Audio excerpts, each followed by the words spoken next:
Written by Margaret Sperling. Illustrated by Danny Snell.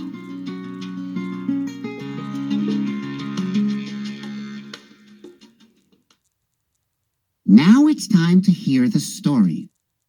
Click on the green arrow when you want to go to the next page. Click on me if you want the pages to turn by themselves.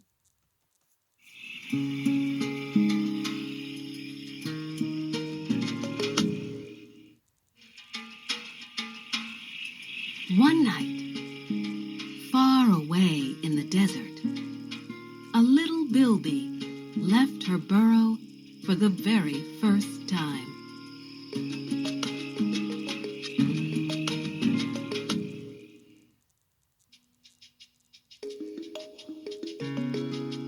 She sat still, her ears alert, her nose twitching. She liked the sweet smell of the cool night air and the soft warmth of the sandy soil.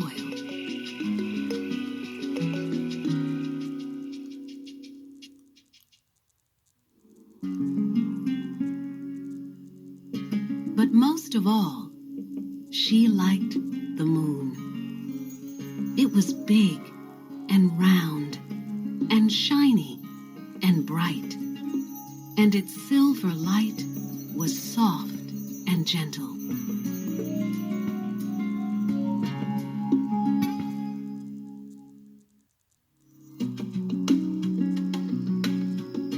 Each night, when she left her burrow, she looked up to greet the moon.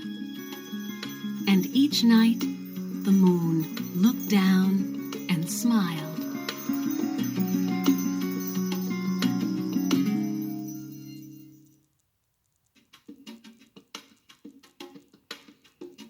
But then, one night, the moon didn't smile. Little Bilby was worried. A piece of the moon was missing.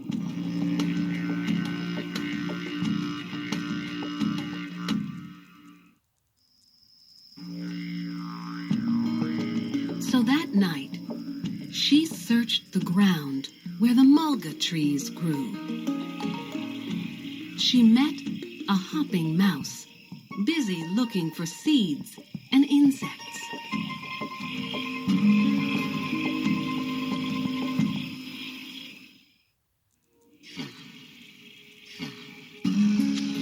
"Oh, hopping mouse," said little Bilby, "have you seen the moon tonight?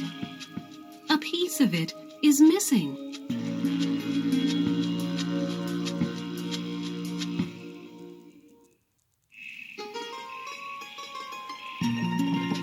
"Oh, no," said Hopping Mouse. "I will look in the spinifex grass. If I find it, I will tell you."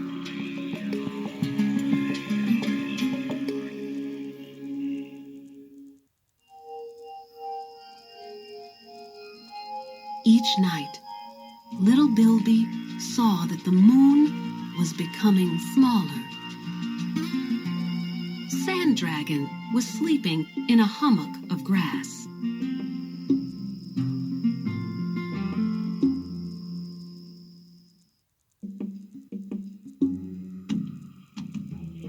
He was a wily daytime creature. Perhaps he would know what was happening.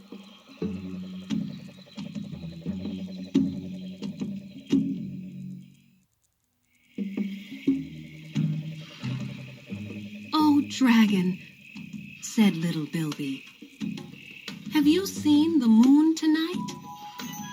Half of it is missing."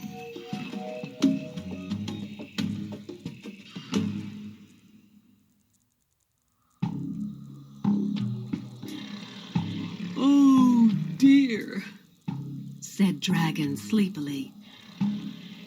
"I will look tomorrow. If I find it, I will tell you."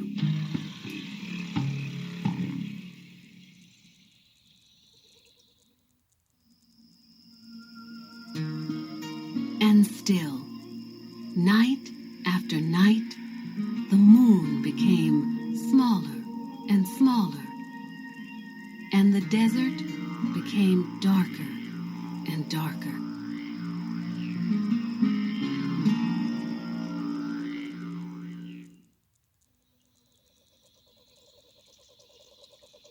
Echidna was scrabbling noisily in the dirt.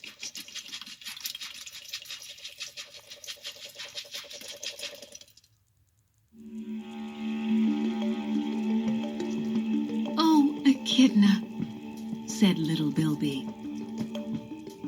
"have you seen the moon tonight?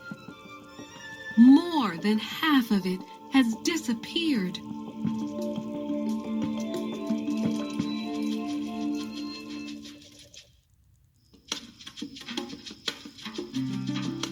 "That is serious," said Echidna. "Perhaps it has fallen into an ant nest. If I find it, I will tell you."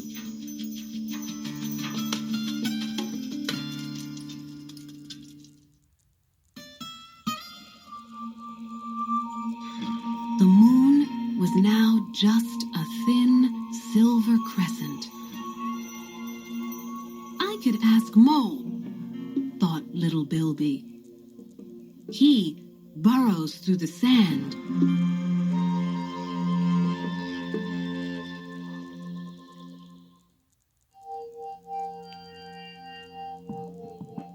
If pieces of the moon are buried, he might find them.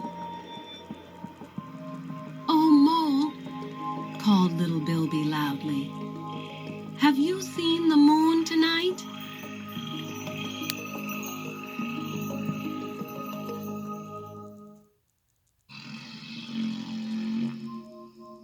"Almost all of it has disappeared."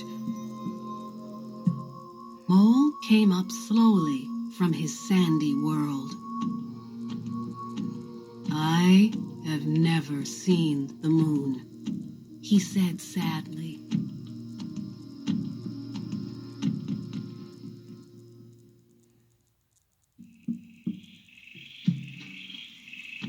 "But I have heard that it is very beautiful. I will dig carefully. If I find it, I will tell you."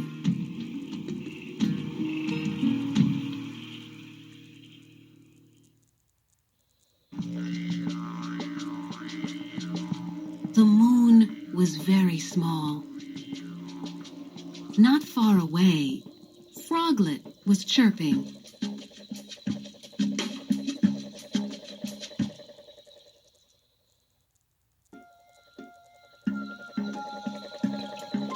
"Oh, Froglet," said little Bilby, "have you seen the moon tonight?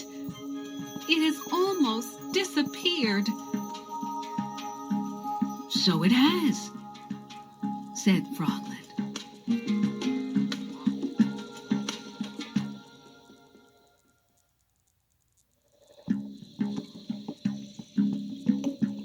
"I will call loudly and ask other froglets if they have seen it.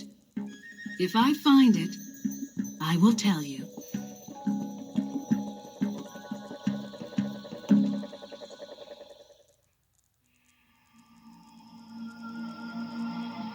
Then came the night when there was no moon at all.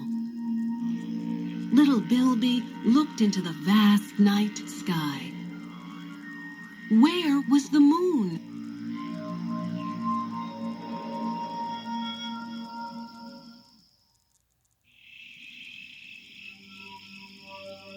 Strangely, the stars were twinkling more brightly than she had ever seen before. But they were not the moon.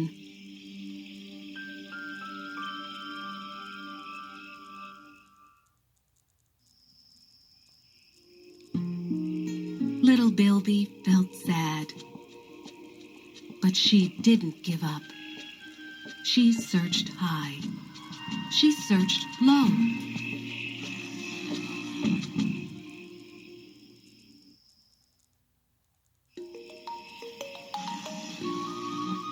She looked in all sorts of places where she thought a moon might go.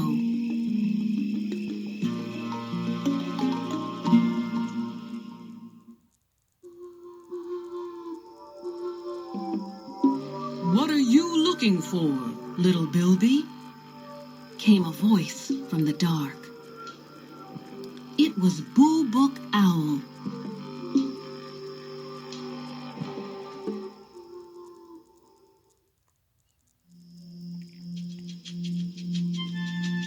"I am looking for the beautiful, round moon," said little Bilby. "It has disappeared."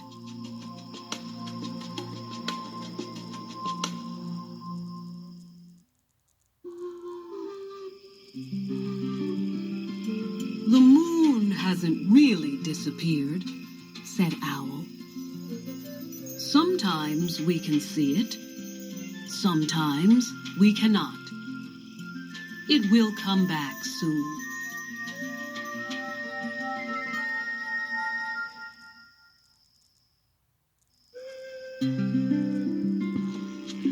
And Owl was right. For the very next night, a bright silver crescent appeared high in the evening sky.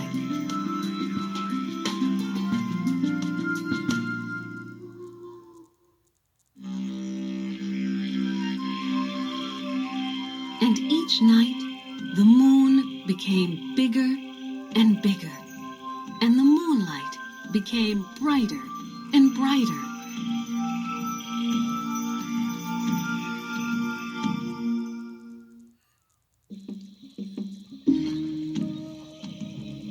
Little Bilby hurried off to tell Sand Dragon. "Have you seen the moon tonight? Half the moon is back."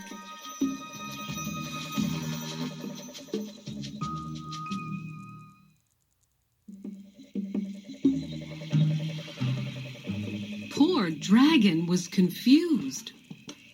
First, half the moon was missing.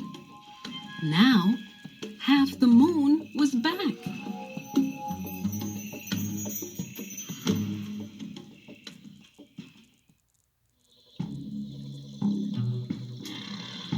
"How strange," he thought, and went back to sleep.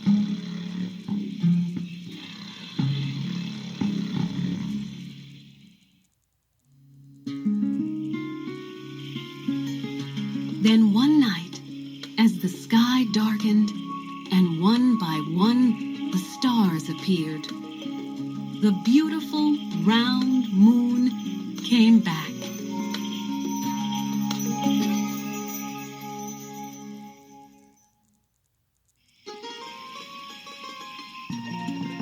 "Moonlight makes whiskers silver," said Hopping Mouse.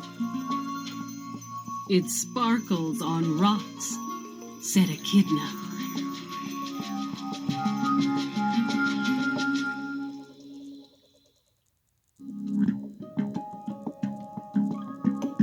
"It glistens on dew," said Froglet. "I am glad the world has a moon," said little Bilby.